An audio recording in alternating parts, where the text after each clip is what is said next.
Do educate friends, then do the rest. Hello everyone, this is Sapna Singh and welcome to the channel do educate. जैसे कि आपको पता है कि फ्लूइड मैकेनिक्स हम पढ़ रहे थे और फ्लूइड मैकेनिक्स में एक फ्लूइड डायनामिक एक टॉपिक है जिसमें कि बाकी चीज़ें हमने कवर की थी। ठीक है, venturi meter, orifice meter already पिछली क्लास में हमने कंप्लीट कर लिया है। आज नेक्स्ट टॉपिक को डिस्कस करेंगे जिसका नाम है पाइटॉट ट्यूब।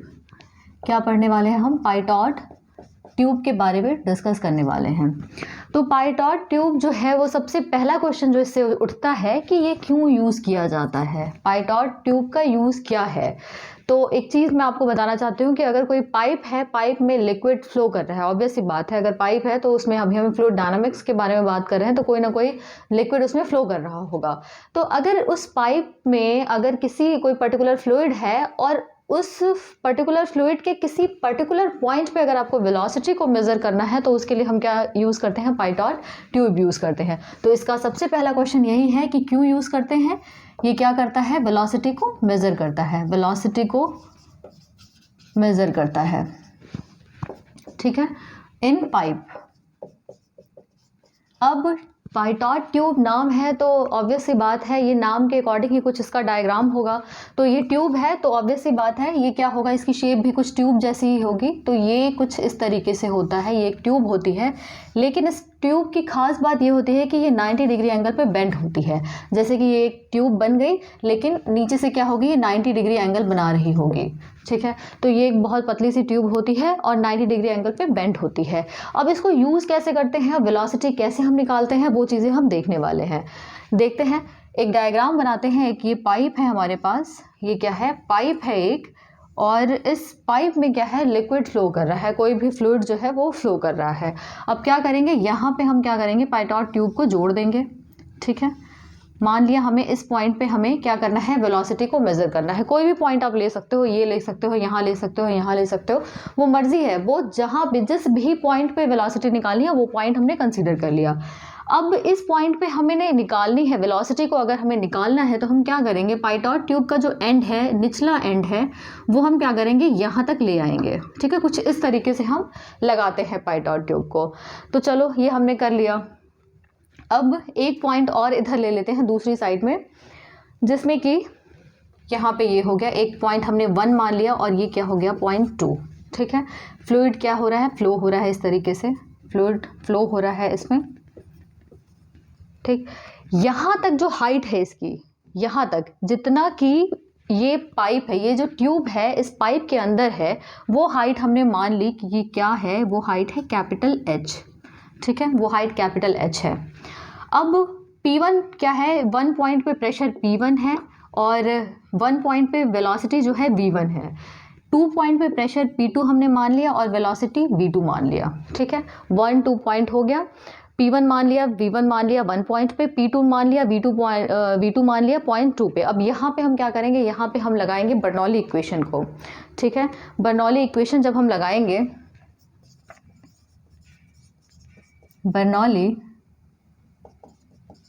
इक्वेशन जब हम लगाएंगे तो क्या मिलेगा हमें, P1 divide by rho g plus V1 square by 2G plus Z1 is equals to P2 divide by rho g plus V2 square by 2G plus Z2।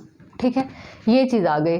अब यहाँ पे 1 और 2 पॉइंट पे देखा जाए तो Z1 और Z2 की वैल्यू क्या है, बराबर होगी। ठीक है, क्योंकि दोनों का लेवल सेम है इसलिए Z1 is equals to Z2 कर देंगे, कैंसिल हो जाएंगे दोनों। लिखेंगे आगे P1 divide by rho g plus V1 square by 2G is equals to P2 upon rho g plus V2 square divide by 2G। अब होता क्या है, यहाँ पे इस पॉइंट की जो फ्लूइड जो होगा, जो पाइटॉट ट्यूब की जो एंट्री होगी, वहाँ पे वेलोसिटी क्या होती है, 0 होती है। यानी कि V2 इज इक्वल्स टू क्या है, यहाँ पे 0 है। V2 की वैल्यू क्या है, यहाँ पे 0 है।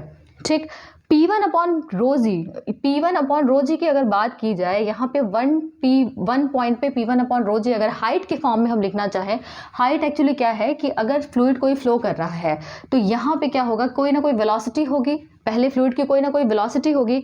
यानी कि यहाँ पे जब वेलोसिटी इसकी होगी, धीरे धीरे ये फ्लूइड क्या होगा, यहाँ पे इस वेलोसिटी की वजह से फ्लूइड का ऊपर डिफ्लेक्शन होगा। होता क्या है, जब वेलोसिटी होगी उसमें, यानी कि उसमें काइनेटिक एनर्जी है, वो काइनेटिक एनर्जी क्या होगी, कन्वर्ट होगी किसमें, प्रेशर एनर्जी में। और अगर प्रेशर एनर्जी हमें मिलती है और वो किस फॉर्म में मिलेगी, हाइट के फॉर्म में मिलेगी। बात समझ में आ रही होगी कि क्या है यहाँ पे, कि काइनेटिक एनर्जी है।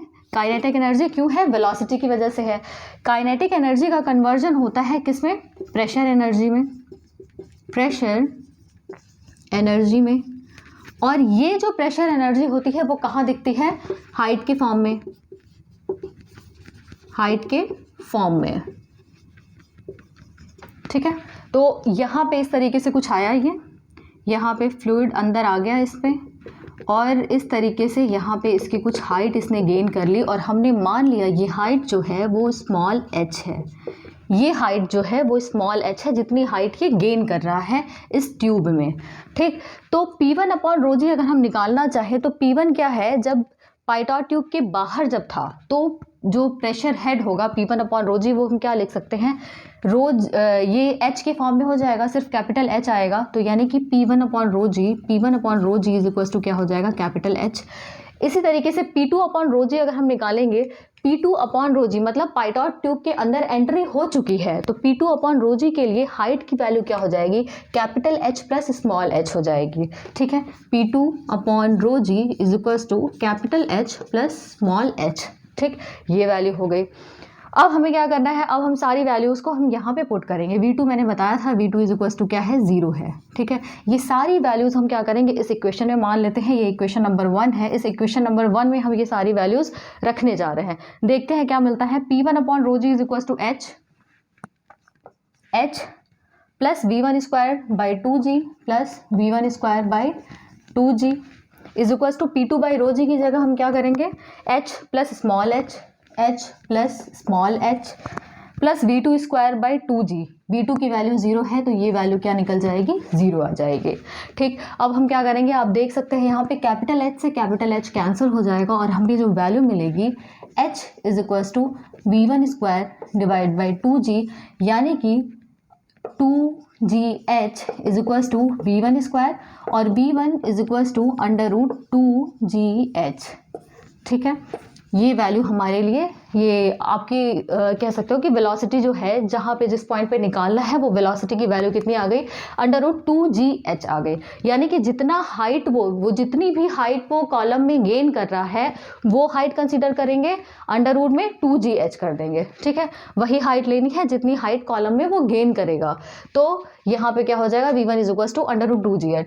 और यहाँ पे एक चीज़ ध्यान ये देनी है कि ये जो वेलोसिटी निकली है, ये क्या है, वो थ्योरेटिकल वेलोसिटी निकली है। कभी भी जब भी हम बर्नौली इक्वेशन लगाते हैं, बर्नौली इक्वेशन लगाने के बाद जो भी हमें वैल्यूज़ मिलती है वो क्या मिलती है, थ्योरेटिकल मिलती है। क्यों, क्योंकि थ्योरेटिकली हम उसको सॉल्व कर सकते हैं, सॉल्व हमने किया है और उसकी वजह से वो वैल्यू आ रही है। ठीक है, जब एक्चुअल निकालना होगा, क्यों एक्चुअल अगर निकालना हुआ तो यहाँ पे क्या करेंगे, CV into under root 2gh कर देंगे। CV से जब हम मल्टीप्लाई कर देंगे तो क्या निकलेगा, this is V actual not Q actual, V actual, यानी कि V actual is equal to क्या हो जाएगा, CV इंटू V थ्योरेटिकल। ये वैल्यू निकल के आ जाएगी। ठीक है, तो ये V एक्चुअल की वैल्यू निकल के आ गई। ठीक है, तो क्वेश्चन यह ऐसे ही बनते हैं कि पाइटॉट ट्यूब, सबसे पहला क्वेश्चन है पाइटॉट ट्यूब को क्यों यूज़ किया जाता है, तो वेलोसिटी को मेज़र करने के लिए यूज़ किया जाता है। सेकेंड क्वेश्चन कि किस थ्योरम पे बेस्ड है, तो ऑब्वियस सी बात है बर्नौली थ्योरम हमने यहाँ पे यूज़ किया है। थ्योरेटिकल वैल्यू क्या निकल के आती है, इस तरीके से आती है। एक्चुअल कैसे निकालते हैं, इस तरीके से निकालते हैं। और किस टाइप से हम इसको लगाते हैं, और ये h क्या होता है ये हमें यहाँ से पता चल जाएगा कि कितना हाइट इसमें ऊपर जा रहा है। ठीक है, ट्यूब में कितनी हाइट को गेन कर रहा है, वही हाइट वहाँ पे हम लेंगे। ठीक है, थ्योरेटिकल में अंडर रूट 2gh जो कर रहे हैं वही हाइट लेंगे जितनी हाइट वो गेन करेगा। तो ये सारी चीज़ें जो हैं वो पाइटॉट ट्यूब से रिलेटेड हैं। तो ठीक है, आप इसको एक बार देखना, रिवाइज करना। मिलते हैं नेक्स्ट क्लास में। Thank you.